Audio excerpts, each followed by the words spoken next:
Hello everybody, this is Shannon with Beads and Babble, back with another fun tutorial on beach-friendly jewelry. This is going to be a minimalistic design that is both comfortable and durable for beach type exposure. So this is what we'll be making today, this lovely Eslon cord and bead and mother of pearl, that gorgeous, the mother of pearl organic shape pendant here. So I'm going to go over the tools first. Of course, I'm going to use a thread burner to finish off the closures. We're going to need a pair of sharp shears for cutting the S-long cord, a pair of knotting tweezers, but if you do not have these, they're not necessary. You can use your fingers. A pair of chain nose pliers, a pair of flat nose pliers, and a pair of round nose pliers. Those will be used for closing up the jump rings, attaching and closing up the jump rings to both the pendant and the end of the necklace, and also for forming the little dangle at the end of the extender chain. We're going to be using Eslon cord. You can choose whatever color you choose. This is the regular Tex 210. It is a 0.5 millimeter diameter cord, woven nylon cord. We are going to be doubling it up, and we're going to cut 4 feet of it for this particular necklace, because this necklace is going to range in size from 16 inches to 18 inches, which I feel is a very good length for a pendant style necklace for beachwear. Also, we will be using some daisy spacers, some 4/0 check glass Picasso striped seed beads. I'm going to be using a charm bell as on the necklace for the pendant, and some jump rings for attaching the pendant, an extender chain, a lobster claw, a ball head pin for creating the dangle at the end. And I will explain all this stuff in detail as we go along. So first step is I'm going to cut the regular Eslon cord, 4 feet of it, because we're going to double this up. You can be also generous with the cutting of this cord. I always feel that it's better to have more than not enough. So I'm cutting off the 4 feet, and then I'm just going to bring both cut ends together. So we have the cord doubled up. First thing I'm going to attach is the lobster claw, and we are going to just thread one of these cut ends through, and we're going to bring it down to the looped end, and we're going to tie an overhand knot. We are attaching the lobster claw directly to the Eslon cord, and these findings that I am using are stainless steel findings, which I feel is pretty durable too. One thing that I did get a comment from Wendy, one of our subscribers, which I felt was very helpful too. She said that she has a pool in chlorine. Honestly, I had a pool, an in-ground pool in California, and I have not found any components that don't get damaged by chlorine. Chlorine is very corrosive. It is very harsh on even skin and hair. So I can't recommend any jewelry being worn in the pool. I think it's best to just go without, but if you do have some suggestions, I'd love to hear them in the comments section. If you have some tried and true things that worked with pool chlorine that it doesn't damage, I'd love to hear it. So I'm going to bring the completed necklace up here too, so you can kind of see it as I'm constructing this next. I'm going to unhook it too here at the end so you can see it in its full glory here. Okay, so we're at this portion here. And so what I did on the spacing of the knots, I just used my measuring tape down here at the mat to kind of do what I wanted, where I put the knots. But you can put more or less beads on it than if you want. Completely up to you. I'll bring a ruler in too so you can kind of see where I'm going with this. So I did the knots the first knot I did roughly at 4 inches. So I usually just do this and I bring it down and I kind of get the rough estimate here, and then I reposition it and kind of use my fingers to get the knot where you want. I know they have kind of like a measuring device for knotting. I've never used one. I've just always done it this way. So I'm at about 4 inches there. And then I'm going to now grab a daisy spacer. And this necklace is super easy and minimalistic in the sense that it does not have a lot of components to it, which is nice because you can make these relatively quick. If you're not a sparkly over, I'm going to cut these at an angle too. And you can also use the fray check if you wanted to do that, or some Thread Heaven, which I tend to use a lot, and the fray check. I like the fray for if I want to make a stiffer, like needle-like, let's try a different here. Partially it's my blindness of my eyes, even with my glasses on here. I just turned 50 on the 22nd of March, the big 50. So, and then I'm going to thread one of the check glass seed beads on. And then another daisy spacer. And another reason I always cut more is because I always tend to struggle with this, and I'll fray the ends because my eyesight is not what it used to be. Unfortunately, you just never realize how much you're going to miss your eyesight until you don't have it anymore. Your perfect eyesight.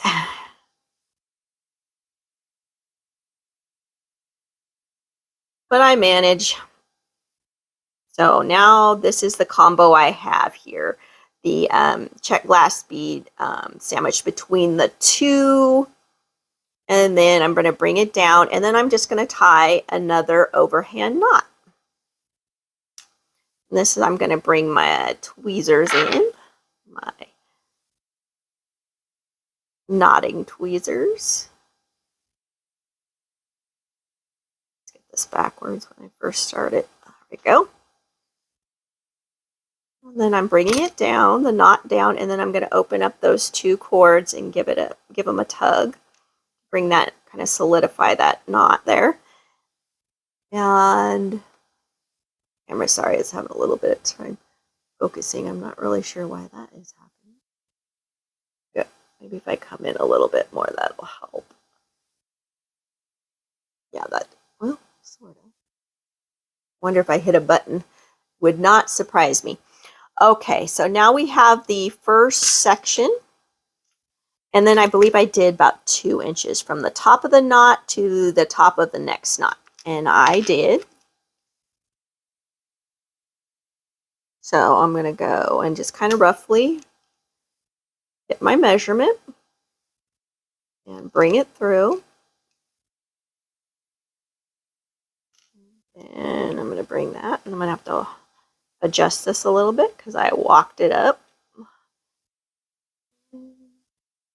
This is the part where it's a little fiddly, but just work through it. There we go.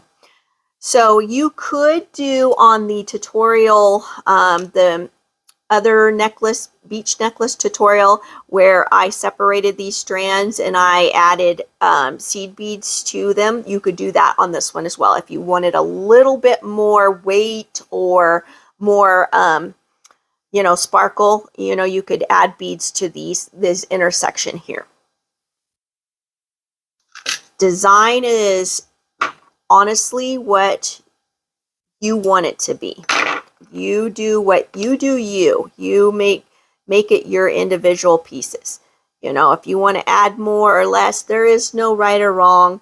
You do what you like and what makes you happy. So I'm going to do the pattern again, which is the daisy spacer, the seed bead, and then another daisy spacer. And as you can see, I am using either stainless steel or antique finished. And the freight check will stop this. And also, getting all this fuzz from, you know. Is it me, or when you, I know a lot of wonderful people that are supporting my channel also have their own channels. Is it me? But when you do this again, like when I did the first necklace, it went smoothly. And when I go to do the video, the actual video of making it, I run into all these issues. Life is never easy, is it? That's all right. That's all right. We get through it. Good lessons. Alrighty, so I'm bringing in, and I'm just doing overhand knots. These are simple overhand knots, just like all the other tutorials. And yes, I'm using mostly Ceylon in these tutorials because I know for personal use and stuff that it does very well with the exposure that it will receive at the beach, but not chlorine. I have not, definitely not put that to the test. And from my lifetime experience, I've never known anything to survive chlorine.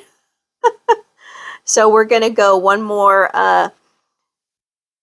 2 inches down, including my poor granddaughter's hair. I mean, they have a pool too, and their hair gets so dry in their scalp. Always like, oh. Alrighty here. So I'm just doing from top of knot to top of knot measurements. First measurement was 4 inches down, and then these ones that to follow are 2 inches. And I am just repeating the same pattern with the beads and daisy spacers as previously done.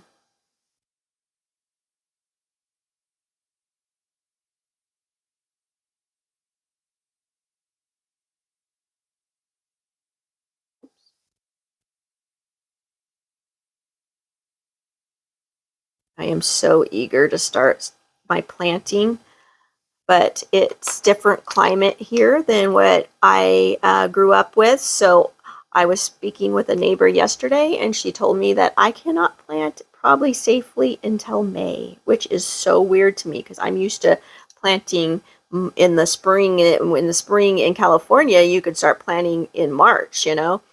Here, nope. It's killing me, I have to say. I am working on something under my porch, though, which is nice, moss type container. So I'll have to, once I get that finished, I'll have to post pictures of it. It's really pretty. Alrighty. Now on this one, it's a little different because we're getting ready to string the pendant on. So we're doing, oops, I didn't need to do that one.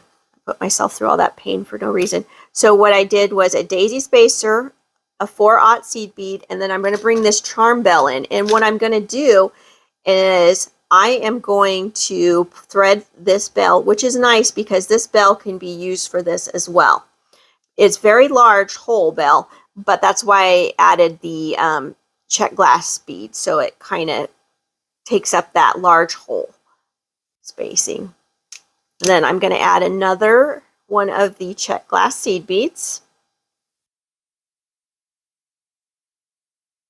And then another daisy spacer.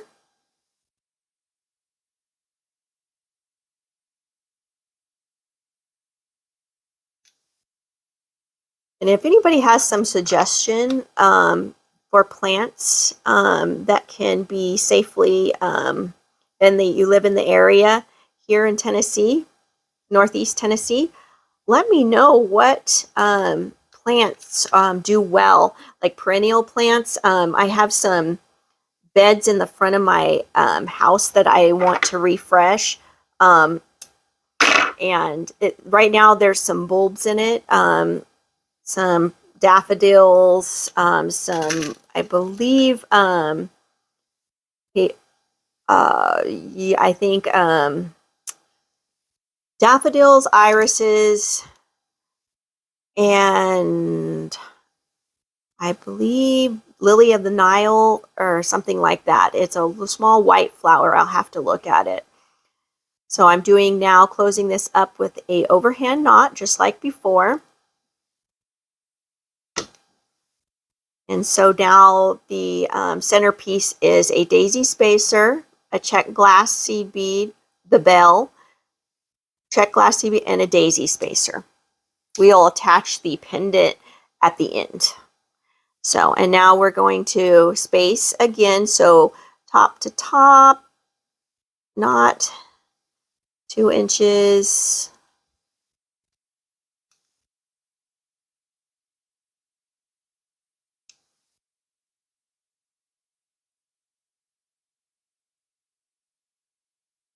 And pulling that tight.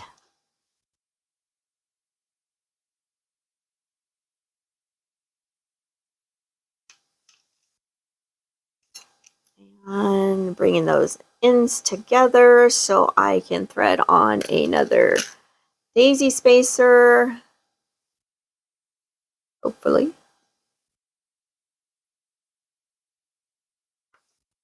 And what I'm applying here is just the thread heaven. It kind of helps keep the ends together sometimes if I haven't already shredded them.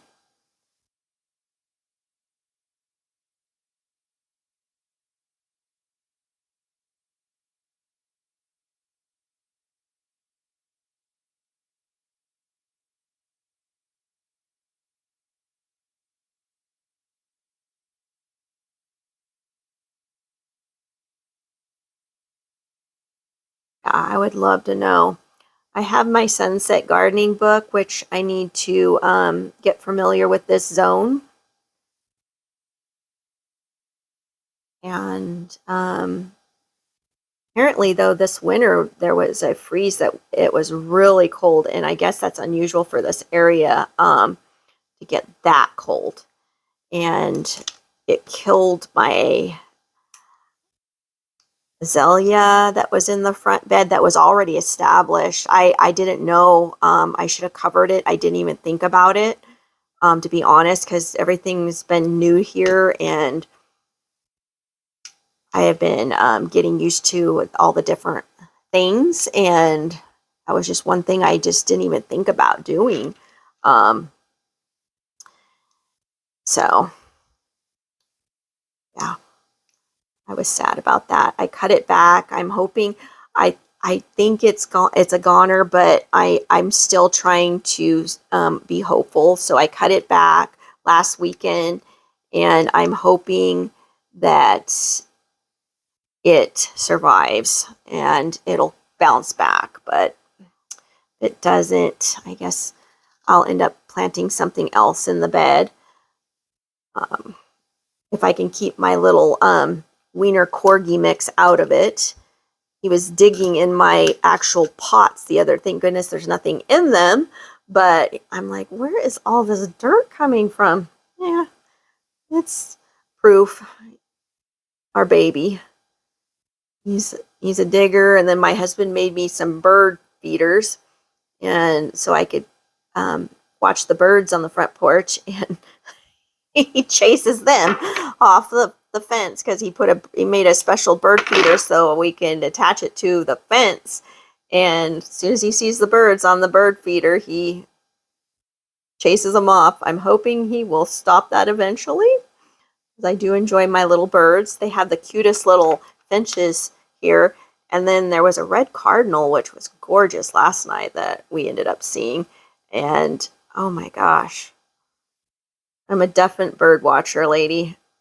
When we were in California, we were lucky enough to have a Tahoe, geez, I can't speak this day, style home, which had lots of windows, and it overlooked our side property, and my husband made a bird feeder, squirrel feeder, so I got to see so many wildlife and stuff down there.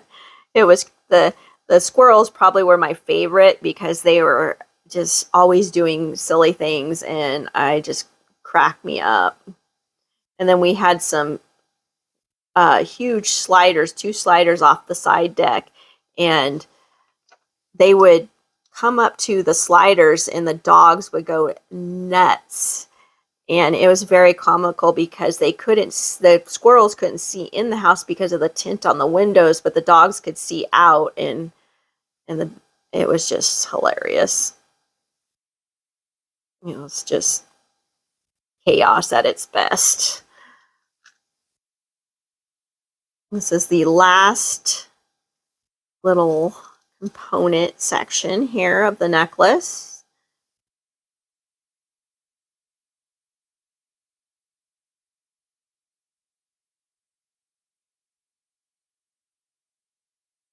Just go through for me, please. Hey, me trouble. I'm almost a senior citizen here. Have pity on me. No, my husband's so funny. He's a year older than me, and he's looking forward to his senior discount. He's such a man. Crazy.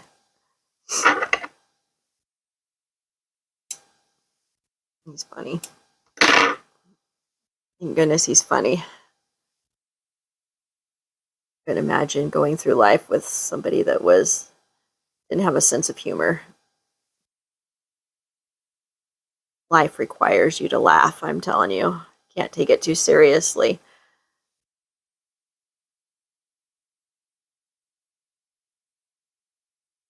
Okay, so here we are, last one.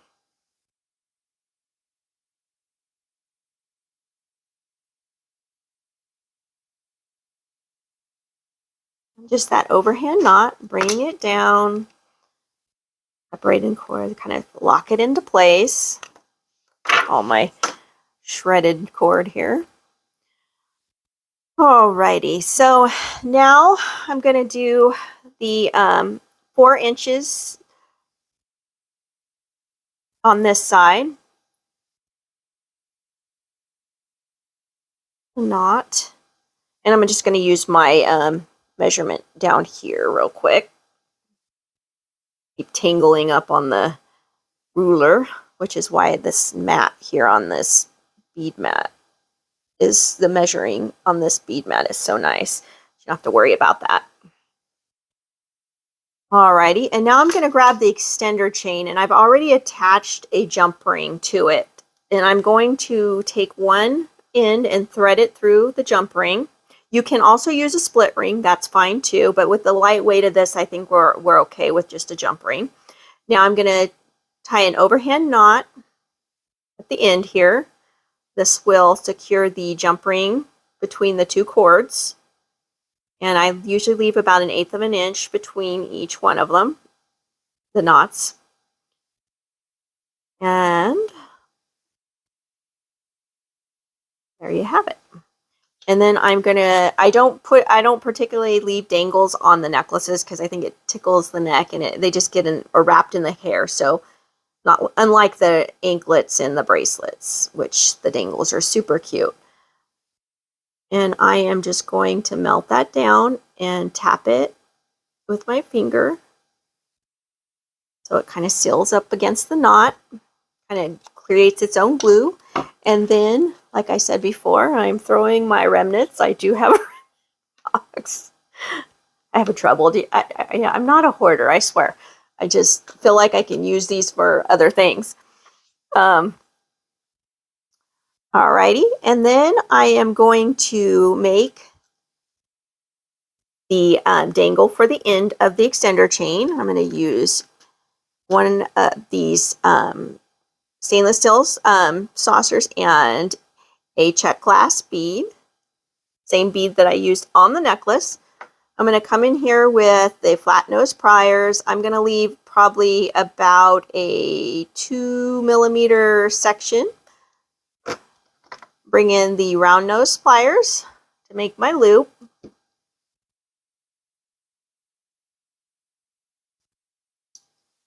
Then I'm going to wind the tail around that 2mm gap while I get it up against the bead. And once again, I did forget to tell you I am going to be using some wire nippers. I am so sorry. You will need some wire nippers. Quick, grab them now.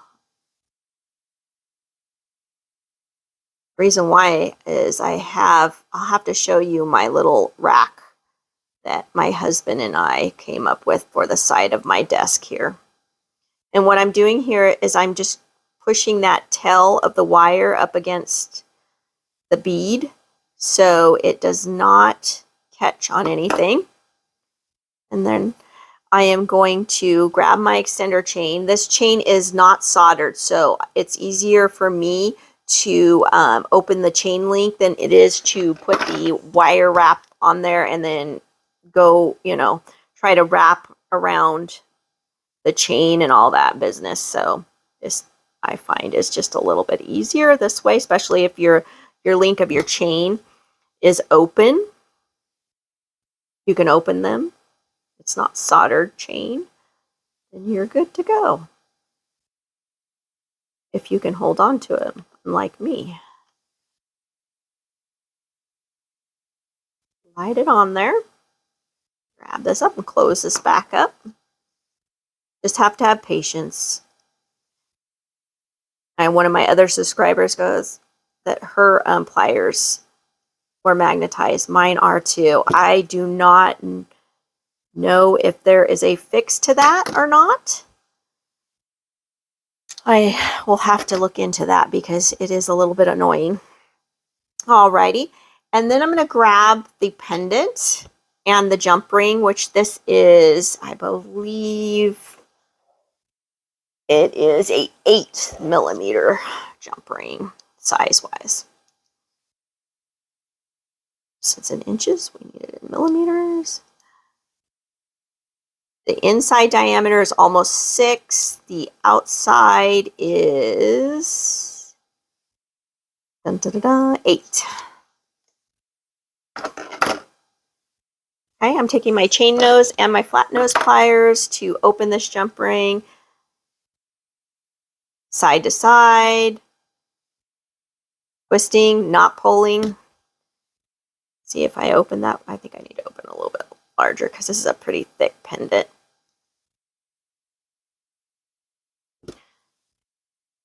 And I'm going through the pendant and then through the bell. And I'm going to close it up.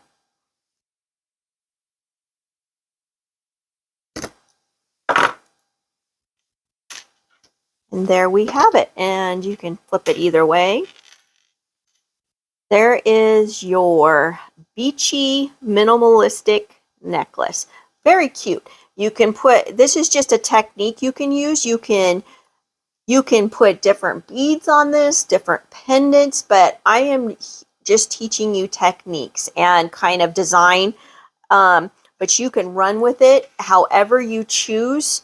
Like I said, S-Long cord comes in so many colors that you can literally make anything. And if you wanted to, you could, do 4 cords, as long as your bead hole accommodates the diameter of the cords, then you can just pick whatever bead that you want and go with that. But I went with a more neutral palette, minimalistic, because the last necklace I did was a little bit more more elements, more beads, took a lot longer. This one is very simple. This is a very fun project for even teens to make. I think it's in fashion with that. And if you wanted to make more of a guy's necklace, you could probably, do something more masculine and then do maybe a,